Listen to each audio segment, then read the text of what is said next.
Capítulo 13 de El combate espiritual. Padre Lorenzo Scupoli.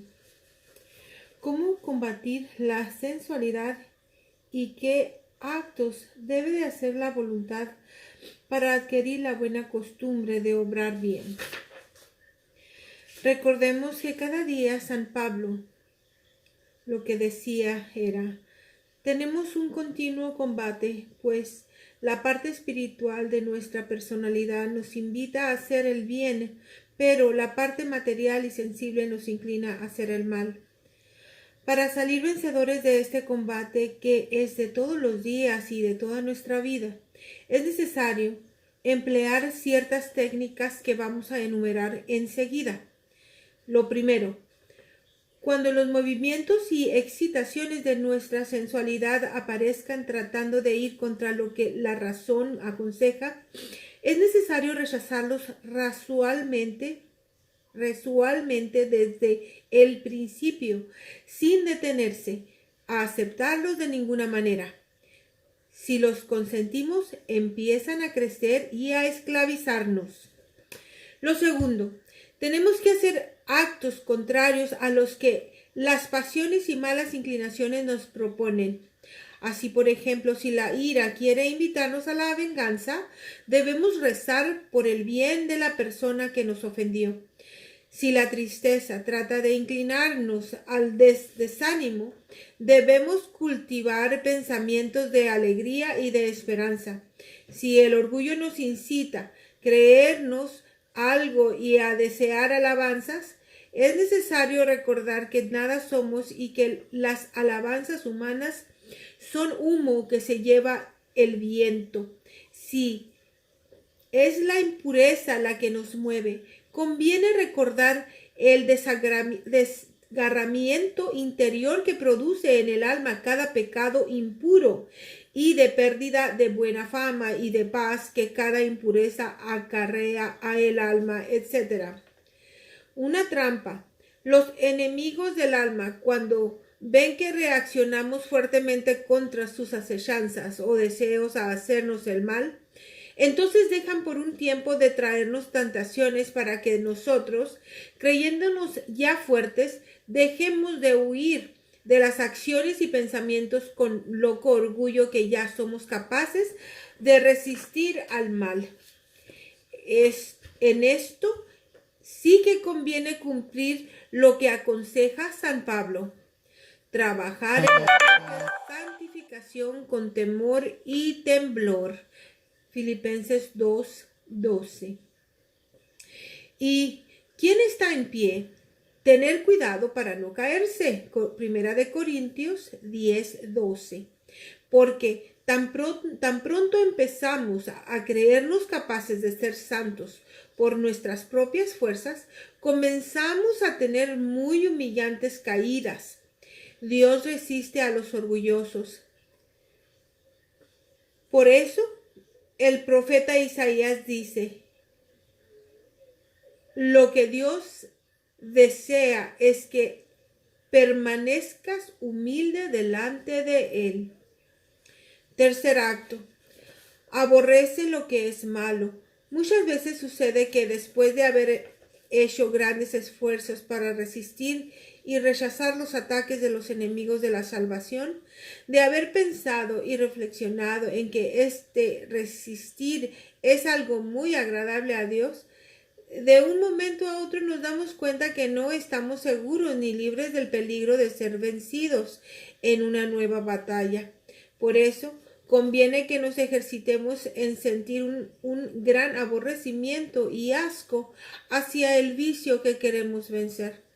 Y tratemos de adquirir hacia él no solo aversión, asco, sino repugnancia y horror. Lo que más nos debe repugnar es la fealdad del pecado. Cuarto medio: para volver fuerte el alma contra los vicios, malas costumbres y perversas inclinaciones, es necesario hacer muchos actos interiores que sean directamente contrarios a nuestras pasiones desordenadas. Así, por ejemplo, si deseamos adquirir la buena costumbre de tener paciencia, Cuando alguien hace o dice lo que nos impacienta, nos llena de mal genio y de ira, es necesario amar, aceptar ese maltrato y hasta desear que este trato duro nos lo vuelvan a dar para así tener ocasión de ejercitar la paciencia. Y esto es una razón porque no podremos perfeccionarnos y ejercitarnos en una virtud sin hacer actos que sean contrarios al vicio que deseamos corregir. Así, por más que deseemos tener paciencia, si no hacemos actos contrarios a la paciencia, no lograremos arrancar de nuestro corazón el vicio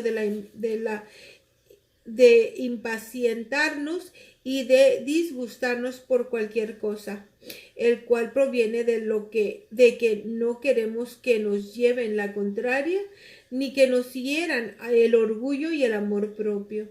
Y mientras en el alma se conserva esa raíz de orgullo, de deseo de que se cumplan los propios caprichos y de que nada suceda contrario a nuestros deseos y gustos, siempre estaremos en continuo peligro de caer en el defecto de la impaciencia. Un remedio que no puede faltar. Nadie se imagine que va a conseguir alguna virtud si no destruye el vicio contrario hacia continuos y repetidos actos en contra de ese vicio. 1000 veces se puede desear librarse de una mala amistad, pero si se hacen actos contrarios a ese afecto pecaminoso, la mala amistad seguirá haciéndome daño. Y ya sabemos lo que dijo San Pablo: las malas amistades corrompen las buenas costumbres. Hay que mantenernos alejados de todas esas malas amistades.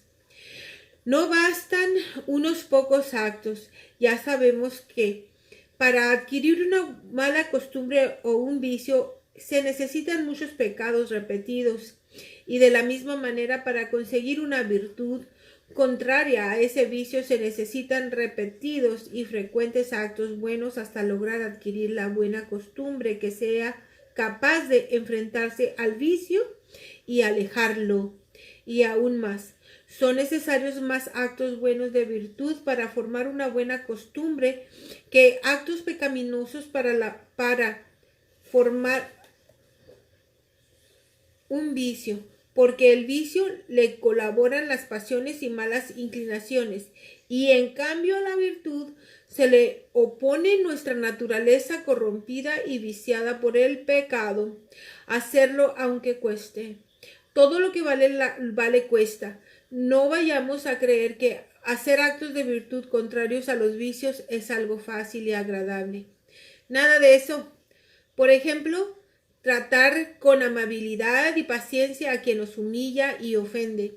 Eso ayuda mucho para conseguir la paciencia, pero no es nada fácil. Veamos otro ejemplo. Ser fríos hasta despectivos, demostrar antipatía y horror hasta mala educación ante una amistad que le hace daño al alma. Eso va contra nuestra voluntad y es algo verdaderamente costoso. Pero por eso mismo, el premio que se nos dará será mucho más grande.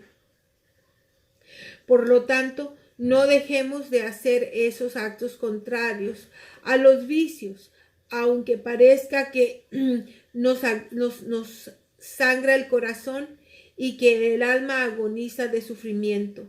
La corona de la gloria que nos espera de Dios es muy grande. Cuidado con los enemigos pequeños. El libro El Cantar de los Cantares dice: hay que hacerles cacería a los pequeños roedores, porque pueden destruir nuestros cultivos. Cantares 2:15.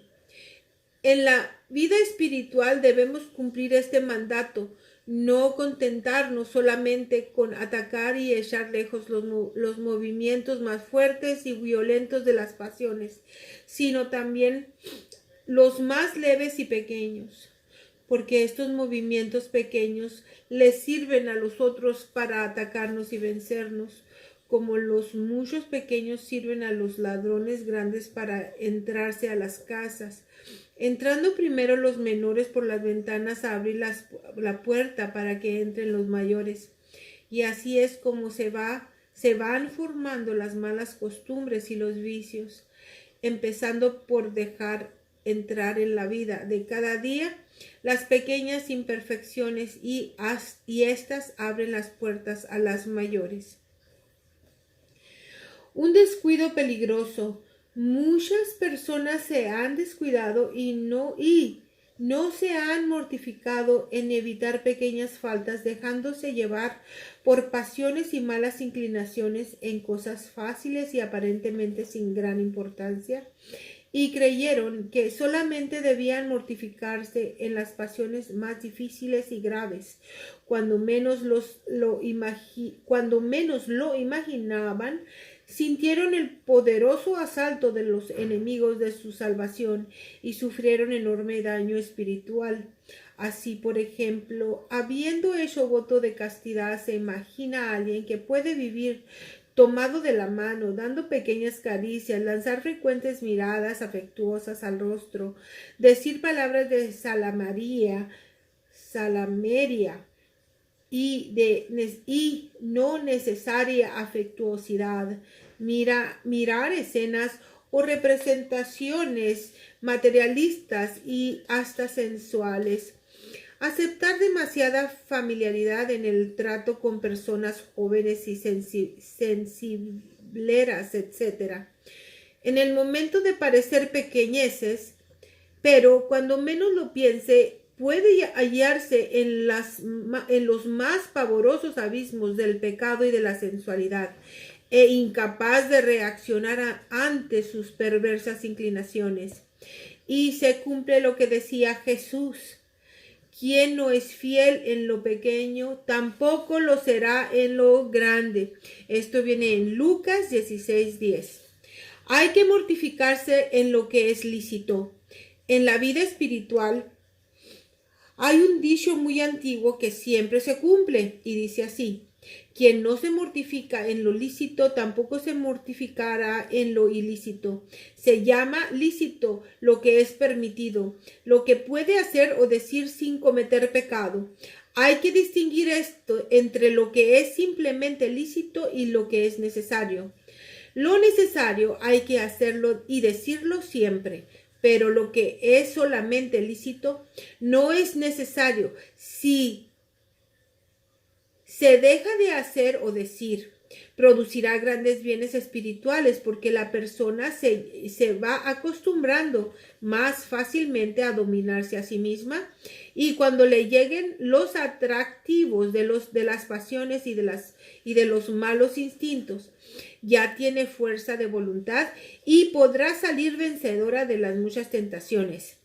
¿Cuántos y cuántas hay que dejaron de decir una viveza que se les ocurrió y la callaron por mortificación?